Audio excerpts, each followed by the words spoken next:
서병수 시장이 보지를 않았다는 거죠, 영화를. 이 진실을 알고 싶은 거죠. 궁금한 거죠. 도대체 뭐지? 근데 왜 막는 거야? 저희가 치유하거나 보다듬거나 그런 영화는 아니에요. 4월 15일까지 지상이 근무였는데 저희가 본 것들, 제가 본 것을 제대로 이야기를 하면요, 믿지를 않으세요. 근데 정부는 지금도 우리 유가족들한테 기다리라고 말합니다. 기다리래요. 그냥 가만히 있으래요. 정말 안전하지 않으면 그 애들이 언제 그 지뢰가 또 터질지 모른다고 저는 생각을 하거든요. 안녕하세요. 어떻게 다이빙벨 연출에 참여하게 되셨습니까? 일단 뭐 현장을 취재했던 이제 이상호 기자, 당시로선 기자였으니까 이제 이상호 감독이 같이 연출할 사람들 일단 찾고 있었고요. 작업을 공동으로 만들어 보자라는 형태의 이제 제안을 받고 이제 뭐 사실은 조건 없이 시작을 하게 됐어요. 왜냐하면 세월호라는 게 뭐 어쨌든 모든 국민의 관심사이고 또 상처를 남긴 사건이지만 다큐멘터리를 만드는 사람 입장이나 뭐 기자 입장에서는 그 사건에 관해서 발언을 할 수 있는 공간이 생긴다는 건 대단히 중요하잖아요.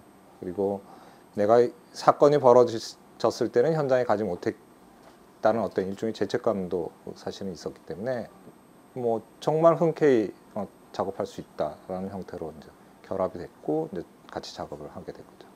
특별히 다이빙벨을 다루는 게 어떤 의미가 있습니까? 다이빙벨이라고 하는 군안 도구와 관련된 형태의 일종의 그 사건은 어떻게 보면 세월호 사건의 군안 활동과 관련되어서 군안 당사자인 그러니까 정부와 해경, 그 다음에 한편으로 그런 상황들을 보도하는 언론의 모습들이 굉장히 적나라하게 드러나는 공간이더라고요. 그러니까 소재는 다이빙벨이지만 저희들이 얘기하고 싶은 것들은 왜 그 시간에 군안을 하지 않으려고 했는가에 대한 질문을 던지는 것이고, 그런 모습들을 보지 않고 왜 언론은 해경의 보도자료에 받아쓰기를 했는가의 부분들의 문제 제기죠. 그러니까 어떻게 보면 현 언론이 갖고 있는 일종의 권력적인 속성들이 뭐 바로 드러났다고 볼 수 있어요. 그 사건은. 영화에서 어떤 장면을 가장 부각시키고 싶으셨어요? 이종인 대표가 기자들한테 둘러싸여 있는 그 공간이에요. 그러니까 그것 하나로도 영화의 모든 걸 얘기할 수 있다고 저는 생각을 했어요.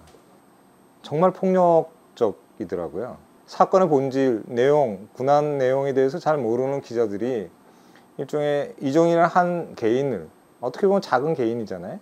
개인을 일종의 질문으로 말하자면 토끼몰이를 하는 그런 모습들에 어떻게 보면 진짜 전율을 느낄 정도로 폭력적이다라는 부분들.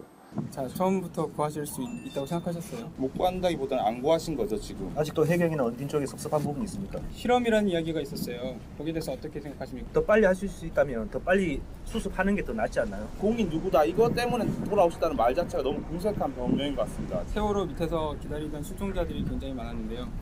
하실 말씀 있으시면 해주시죠. 왜 그 사람이 모든 군안 활동을 책임져야 되는 당사자인 것처럼 질문하는지 모르겠다라는 거죠. 그 질문 자체가 언론이 제대로 자신의 역할을 하지 못하면서 일정한 희생양을 잡아서 쏟아내는 분노와 이렇게 화풀이 같은 것처럼 느껴졌거든요. 오히려 더 취재해야 될 대상이 어디인가, 당신은 어느 공간에 가서 그런 질문을 해야 되는가들을 거기 현장에 있는 기자들한테 오히려 질문하고 싶었던 거죠. 이상호 기자가 나오는 부분이 너무 많은 비중을 차지한 건 아닌가요? 뭐 그건 당연한 거 아닌가요? 반대로 얘기하면. 그러니까 어쨌든 이상호라는 기자가 현장을 돌면서 취재한 덩어리잖아요. 그러면 뭐 주인공이 될 수 있고 또 취재자이자 어떻게 보면 영화의 이제 주인공으로 나오고 있는 거죠. 실제로는 뭐 이상호 기자가 취재하는 과정 자체가 이야기 구조예요. 그러니까 거기에 취재 대상이 이종인과 다이빙 벨인 것이고 그 안의 관계 속에서 말하자면 권력의 속성, 언론의 속성이 나오는 거죠. 이상호 기자와 공동 작업을 하시면서 뭐 다투신 적은 없으십니까? 많이 다투죠. 그러니까 그 뭐 의견이 다른 것일 수 있고 또 현장을 굉장히 뜨겁고 분노와 함께 있었던 취재 기자하고 일종의 본사에서 데스킹을 하면서 현장을 바라봤던 사람하고의 온도차는 분명히 존재를 하잖아요.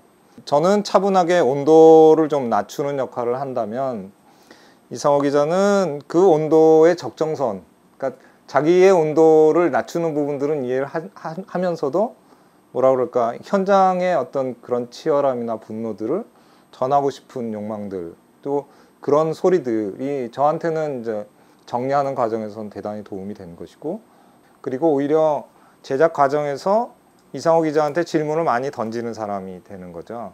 그런 부분들이 없었다면 뜨거운 남자 두 사람이 만들었거나 반대로 조금 더 냉정한 사람 두 사람이 만들었다면 그런 강약의 조절이 오히려 안 되지 않았을까라는 생각도 들어요. 네. 서병수 부산시장은 다이빙벨이 정치적 중립성을 훼손할 수 있는 작품이다라고 말하면서 상영 금지 입장을 공식적으로 내비쳤었는데요. 혹시 이런 정치적 외압을 많이 받으셨습니까? 뭐 감독 입장에서는 뭐 저한테 직접적으로 전화 오거나 이런 경우는 없었기 때문에 뭐 제가 그러니까 피부로 느꼈다 아니면 뭐 실제로 전화를 받았다 이런 경우는 일단 없고요. 그리고 문제의 핵심은 뭐냐면 서병수 시장이 보지를 않았다는 거죠. 영화를 보지 않은 상태에서 뭐 중립성 얘기를 하는 것도 이상한 것이고요. 다이빙벨이라는 단어가 그렇게 정치적인 메시지를 정말 담은 것인지가 오히려 궁금해지는 형태의 발언이었다고 저는 생각이 들어요. 오히려 다이빙벨 이런 것도 우리 저 피해자 가족이나 이런 또 언론에서 그 기능을 제대로 모르고 그게 효과가 있는 게 아니냐 그러니까 없는 줄 뻔히 알면서 투입해갖고 지금 다이빙벨이 그렇게 해놓고 나서 나라에 한 1억 7, 8천 또 그 작업비 보상 청구했죠. 이거 국민의 혈세로 또 지급해야 되는 거 아닙니까? 인정되면은? 다이빙벨에 대해서는 지금 의원님 지적대로 무용했다 하는 점에 대해서는 그 당시 이제 그 실종자 가족들이나 다 국민들이 공감하고 있었던 부분이기 때문에 그 세월호 국정조사 때도 다이빙벨 투입한 것 자체가 군안 활동을 방해했다라든지 군안 활동을 방해했기 때문에 살인죄를 적용해야 된다라든지 하는 발언, 그 다음에 서병수 시장의 발언, 그 이후에 국감에서도 다이빙벨에 관한 형태의 논의들이 왜 그 단어, 그 군안 도구에 대해서 이렇게 경기를 느끼는 것일까? 그것도 정치권이. 그러니까 그런 부분들이 오히려 지금도 풀리지 않는 의문이라고 생각하고 있어요.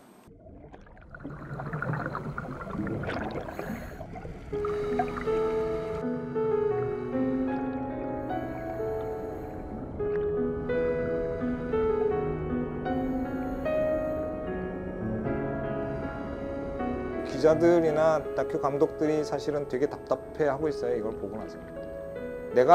나도 이 정도는 만들 수 있다는 게 있잖아요. 뭐 충분히 기술적으로 월등한 게 아니잖아요, 이게.